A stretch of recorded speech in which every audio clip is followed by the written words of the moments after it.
Movie की शुरुआत में एक ट्रेन शिकागो की तरफ जाती हुई दिखाई देती है। उस ट्रेन में कॉल्टर स्टीवन नाम का एक आर्मी पायलट भी है, जिसकी चलती ट्रेन में अचानक से नींद खुलती है। नींद खुलने पर उसे मालूम चलता है कि वो कहाँ है। उसके सामने वाली सीट पर क्रिस्टियाना नाम की एक लड़की बैठी होती है जो उससे बात करना चाहती है, लेकिन कॉल्टर अभी भी शॉक्ड दिखता है। उसे अंदाजा नहीं होता कि वो यहाँ कैसे ट्रेन में आया और कैसे पहुंचा। वो इतना खोया हुआ होता है कि ट्रेन कंडक्टर की टिकट मांगने पर वो उसे इग्नोर कर देता है। क्रिस्टियाना उसे टिकट ढूंढने में उसकी मदद करते हुए उससे पूछती है कि वो इतना स्ट्रेंज बिहेव क्यों कर रहा है, लेकिन वो उसे जवाब नहीं देता और वो उसे भी नहीं पहचान पा रहा होता है कि वो कौन है। कुछ ही देर के लिए कॉल्टर ट्रेन से कुछ सेकंड के लिए नीचे उतर जाता है और पता करने की कोशिश करता है कि वो इस वक्त कहाँ पर है। फिर वापस आकर क्रिस्टियाना के पास अपनी सीट पर बैठ जाता है और अचानक विंडो में उसे अपना रिफ्लेक्शन दिखाई देता है, लेकिन जब विंडो में वो अपने चेहरे का रिफ्लेक्शन देखता है तो वो किसी और का चेहरा होता है। अब ये देखकर वो बिल्कुल ही चौंक जाता है। फिर कॉल्टर टॉयलेट में जाकर आईने में अपने चेहरे को देखता है, लेकिन आईने में उसकी जगह कोई और देखकर वो कंफ्यूज हो जाता है।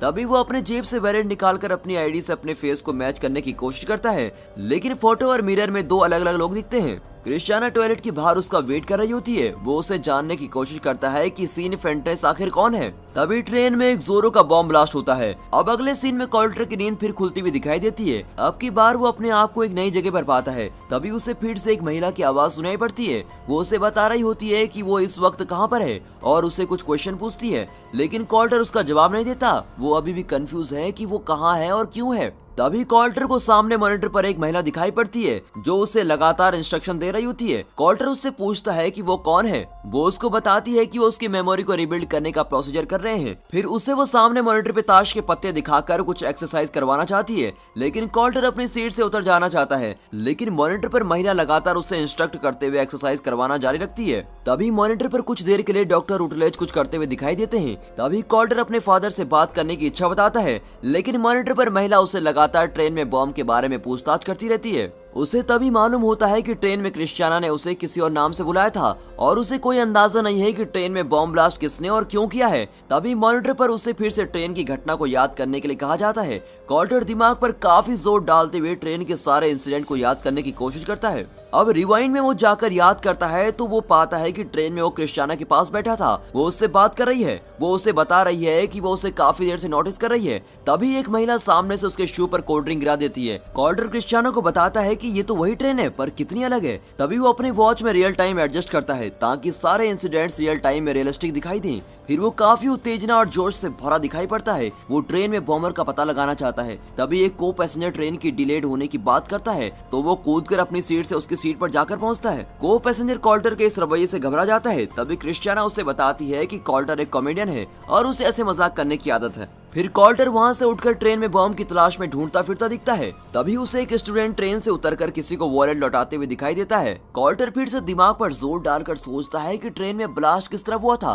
तभी उसे कुछ याद आता है और वो ट्रेन की टॉयलेट की तरफ पहुंचता है। उसकी नजर टॉयलेट के ऊपर वेंटिलेशन की तरफ जाती है। वो उसे खोलकर देखता है और एटलीस्ट उसे बॉम्ब वहां दिख जाता है। वो उसे इंस्ट्रक्ट करने की कोशिश करता है। थोड़ी देर के बाद बाहर आने पर उसे एक आईडी मिलती है जिसे वो अपने को पैसेंजर को दिखाते हुए झूठ कहता है कि वो सिक्योरिटी पर्सन है और ट्रेन में कुछ सिक्योरिटी रीजन से सभी को ट्रेन में कुछ देर के लिए अपने सारे डिवाइसेस बंद करने होंगे, लेकिन ट्रेन में कोई भी उसकी बातों पर भरोसा नहीं करता। जब उसे उसके कहने के बाद एक आदमी लैपटॉप पर काम करते हुए दिखाई देता है तो वो उसके लैपटॉप को बंद करके उस पर मुक्का मारता है और वहीं पर गिरा देता है। अब ये देखकर सभी चौंक जाते हैं। क्रिस्टियाना दौड़कर उस आदमी को संभालती है। तभी कॉल्टर कहता है कि ज्यादा चिंता की बात नहीं, क्योंकि ना ही वो खुद और ना ही वो सब रियल हैं। तभी ट्रेन में धमाका हो जाता है और वो फिर से सपने से वापस आ जाता है। तभी गॉडविन कहती है कि उसकी पल्सेस को स्टेबलाइज किया जाए। फिर मॉनिटर पर वो उससे पूछती है कि क्या उसने बॉम्ब को देखा। तब कॉल्टर उसे बॉम्ब देखने की बात बताता है, लेकिन वो उसे डॉक्टर रूटलेज से बात करवाने को कहता है क्योंकि रूटलेज कमांडिंग ऑफिसर हैं। कॉल्टर सोचता है कि आज से 2 दिन पहले वो अफगानिस्तान में था, लेकिन गॉडविन कहती है कि तुम 2 महीने पहले वहाँ थी। वो अभी भी कंफ्यूज रहता है, लेकिन वो इसी बीच मॉनिटर पर से आ रहे ट्रेन से जुड़े सवालों का जवाब भी साथ दे रहा था। कॉल्टर उससे इस मिशन को कंटिन्यू करने से पहले इसके बारे में जानना चाहता है, लेकिन गॉडविन कॉल्टर को कुछ बताने से पहले एक बार डॉक्टर रूटलेज से पूछती है, गॉडविन कॉल्टर को बताती है कि जिस ट्रेन में वो था उसमें पहले ही सुबह ब्लास्ट हो चुका है और ऐसे ही अटैक्स होने हैं। सैन फेंट्रेस उस समय ट्रेन में ही था जो कि अब कॉल्टर बना हुआ है। कॉल्टर को उनकी बातें बिल्कुल भी समझ में नहीं आती। वो इस टॉपिक पर और इन्फॉर्मेशन के लिए उसे पुश करता है। कॉल्टर उसे जहाँ उसने बॉम्ब देखा था उसके बारे में बताता है और उसमें किस तरह के डिटोनेटर थे ये भी कहता है। गॉडविन उसे बताती है कि किस तरह से डिटोनेशन को प्लान किया गया था। वो कहती है ये उस समय प्लान किया गया था जब ठीक बगल से एक ट्रेन गुजर रही थी ताकि दोनों में एक साथ धमाका हो सके। इसके लिए बॉम्बर ने काफी नजदीक से सारी चीजों को ऑब्जर्व किया था। वो उसे ट्रेन के पैसेंजर्स पर कंसंट्रेट करने को कहती है और साथ ही उसकी परफॉर्मेंस पे भी जो टास्क उसको दिया गया था वो उसे फिर से ट्रेन में वापस भेजते हैं। कॉल्टर क्रिस्टियाना के साथ वैसे ही बात करते हुए उठता है। एक महिला क्रिस्टियाना के शूज पर कॉफी गिरा देती है लेकिन वो इस बात का बुरा नहीं मानती। तभी कॉल्टर इस पर कमेंट करता है और उसे ये इवेंट अब रियल लगने लगता है। कॉल्टर ट्रेन के कंडक्टर से पैसेंजर की शिकायत करता है। तभी कंडक्टर उसे उल्टा स्ट्रेंजर की तरह दिखने को कहता है। तभी वो क्रिस्टियानो को कहता है कि उसे आगे से कोई सस्पिशियस दिखे तो उसे अपने पास बिठाने को कहना है। उन्हें ये भी बताना है कि ये एक गेम है। वो बाकी को पैसेंजर्स का मजाक बनाती है बिना किसी को सीरियसली लिए हुए। साथ ही वो हर किसी पर कुछ न कुछ कमेंट करती जाती है कि वो उनके बारे में ज्यादा जानती है। तभी कॉल्टर को ट्रेन के बाथरूम से एक आदमी निकलता दिखता है और क्रिस्टियाना उस पर भी कमेंट करती है। फिर कॉल्टर सीन का नोटबुक पढ़ने लगता है जिसमें क्रिस्टियाना का नाम लिखा हुआ मिलता है। वो क्रिस्टियाना के साथ उस आदमी के पीछे जाता है जिसे वो थोड़ी देर पहले देखा था। कॉल्टर क्रिस्टियाना को स्टेशन के बाहर खड़े रहने को कहता है और खुद उस आदमी के पीछे पीछे बाथरूम तक पहुंच जाता है। बाथरूम में जाने के बाद वो आदमी उसे बीमार दिखता है। उसको वो और कंफर्टेबल कर देता है। फिर वो आदमी बाथरूम से बाहर चला जाता है। कॉल्टर उसका पीछा करते हुए उसके पास पहुंचता है। फिर वो बेंच पर उसके साथ बैठ जाता है और फोन के लिए कहता है। वो आदमी कॉल्टर से बात करने में कोई इंटरेस्ट नहीं दिखाता और उसे अकेला छोड़ देने को कहता है। तभी कॉल्टर उस पर अटैक कर देता है और उसे फोन के बारे में पूछता है और तभी अचानक से बॉम्ब फट जाता है। कॉल्टर को उस आदमी के बॉम्बर होने का संदेह होता है। अब कॉल्टर अब भी उस आदमी से कन्विंस नहीं होता।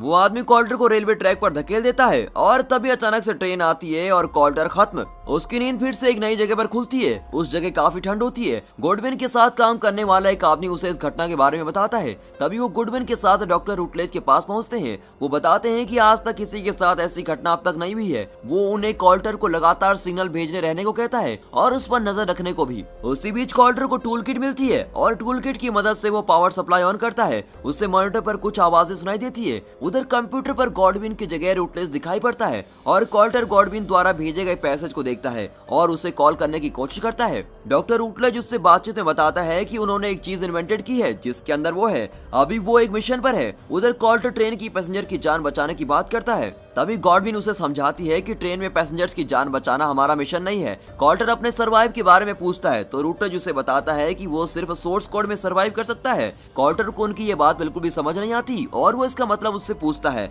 रूटलेज बताता है कि सोर्स कोड कोई टाइम मशीन नहीं है लेकिन वो उससे काफी मिलता जुलता है जिसमें टाइम को रिअसाइनमेंट किया जा सकता है।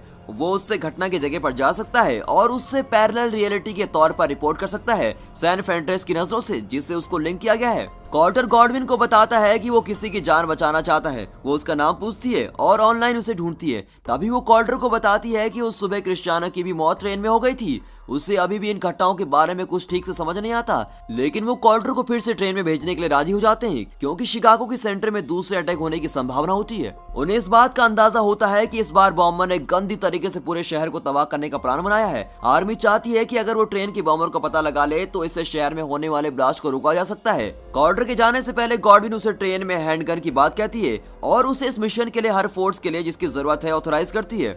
कॉल्टर की नींद फिर से ट्रेन में खुलती है। उसे क्रिस्टियानो को देखकर इस बार निराशा होती है। वो उससे थोड़ी बहुत बात करता है और धीरे धीरे उसके प्रेम में पड़ जाता है। कॉल्टर एक मिशन पर है जिसे उसे पूरा करना है। तभी वो ट्रेन में गन को ढूंढने निकल जाता है जिसके होने की जानकारी गॉडविन ने उसको दी थी और वो गन उसको मिल जाती है लेकिन वो अचानक से ट्रेन के कंडक्टर के हाथों गन के साथ पकड़ा जाता है। तभी वो कंडक्टर पर गन तान देता है लेकिन उसी वक्त दूसरा कंडक्टर उसके सर के पीछे से वॉर करता है। कॉल्टर को जब होश आता है तब उसके सामने क्रिस्टियाना दिखती है और उसकी खबर लेती है। उसे समझ नहीं आता कि वो उसे क्या बताए। साथ ही उसका टाइम धीरे धीरे गुजरता जा रहा है। तभी वो क्रिस्टियानो से पूछता है अगर उसके पास जीने के लिए सिर्फ 1 मिनट हो तो उस 1 मिनट में वो क्या करना चाहेगी। फिर कॉल्टर ही उसको बता देता है कि वो अपने आखिरी टाइम में अपने पापा को कॉल करके सॉरी कहना चाहेगा। क्रिस्टियानो उसे सब कुछ ठीक होने की बात करती है। तभी ट्रेन में धमाका हो जाता है। कॉल्टर के इस बार किसी नई जगह नींद खुलने के पहले उसे क्रिस्टियानो को लेकर अजीब से सपने आते हैं। आगे वो गॉडविन को बताता है कि गन को ढूंढना बेस्ट आइडिया नहीं था, वो उसके डैड से बात करना चाहता है। वो उससे बात करवाने की बात कहती है। कॉल्टर उस प्रोसेस के बारे में और जानना चाहता है क्योंकि उसे इस प्रोसेस के बारे में कोई अंदाजा नहीं होता।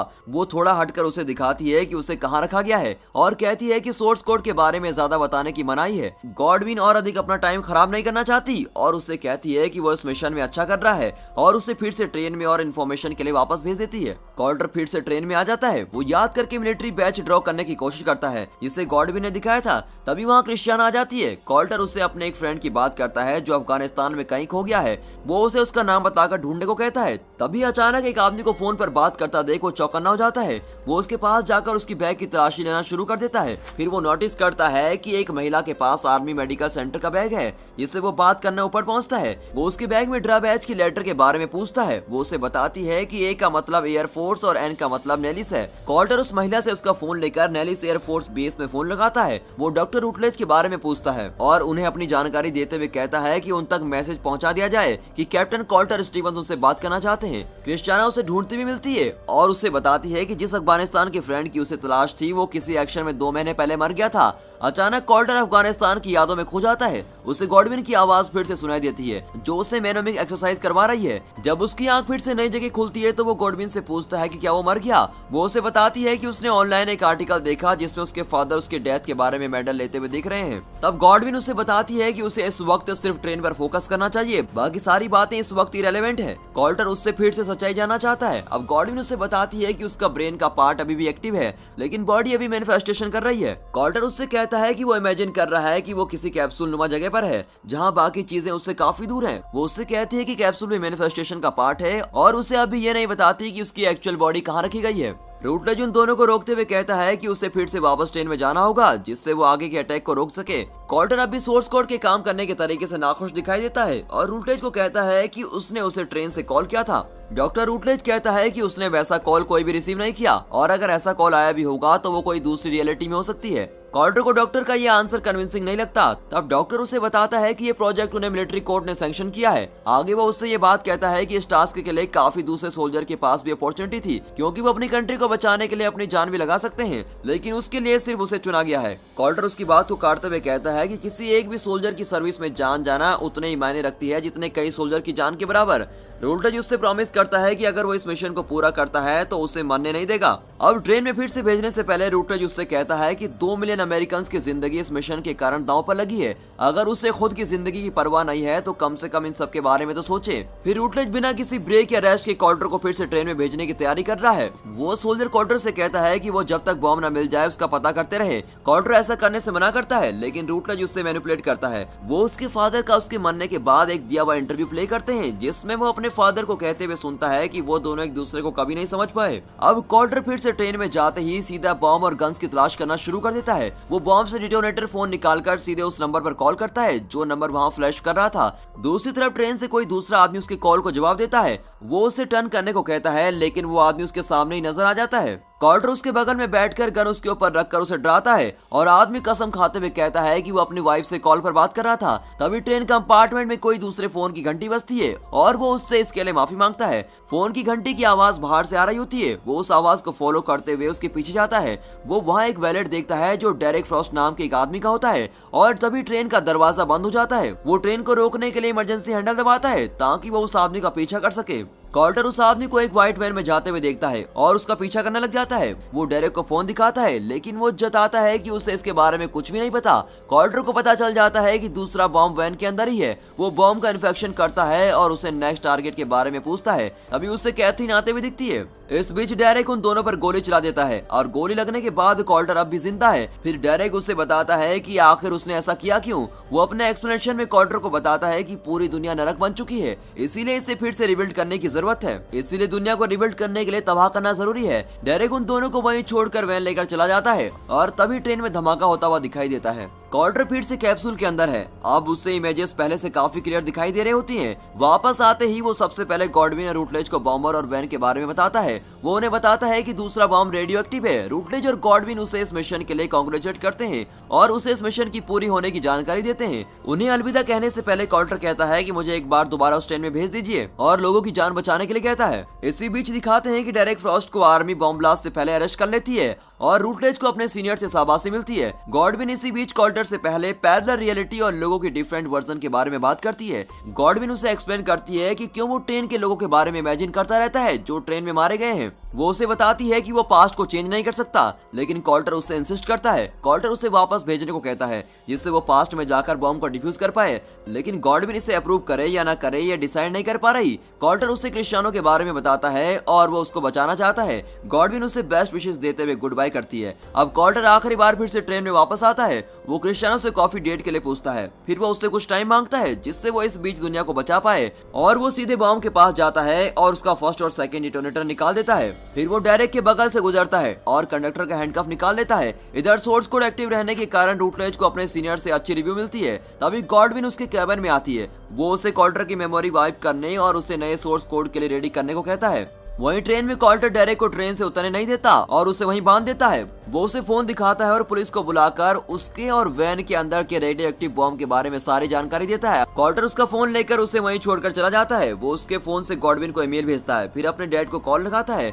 और कॉल्टर उन्हें फोन पर बताता है कि वो उसके बेटे का फ्रेंड है और वो मरने से पहले उन्हें सॉरी कहना चाहता था। इसी बीच गॉडविन वहां जाती है जहाँ चेम्बर में कॉल्टर का बॉडी रखा हुआ है। वो चैम्बर को खोलकर कॉल्टर की बॉडी देखती है। उधर कॉल्टर के फादर फोन पर बताते हैं कि वो काश अपने बेटे को बता पाते कि वो उससे कितना प्यार करते हैं। वो उन्हें बताता है कि उसे पता है। कॉल्टर फिर क्रिस्टियानो के पास पहुंचते हैं। रूटलेज को फोन आता है कि गॉडविन कॉल्टर के साथ है। वो बाकी एमपी को कॉल्टर के चैम्बर में तुरंत बुला देता है और डोर अनलॉक करने की कोशिश करता है। उधर गॉडविन कॉल्टर के 8 मिनट पूरा होने का वेट कर रही होती है और ट्रेन में कॉल्टर क्रिस्टियानो से पूछता है कि अगर उसके पास जीने के लिए 1 मिनट से भी कम का समय हो तो वो क्या करेगी। वो उससे उन सेकंड को कैसे काउंट करेगी बताना शुरू करती है कि कॉल्टर उसे किस करता है। इधर गॉडविन उसकी लाइफ सपोर्ट को ऑफ कर देती है और जब तक एमपी वहां पहुंचते हैं कॉल्टर की डेड बॉडी वहां दिखती है। उधर ट्रेन में फिर कोई ब्लास्ट नहीं होता और कॉल्टर कहता है अब सब कुछ ठीक है। लास्ट सीन में वो और क्रिस्टियानो शिकागो में वॉक करते हुए दिखाई देते हैं। और दोस्तों इसी के साथ ये मूवी यहाँ पर खत्म होती है and finally thanks for watching.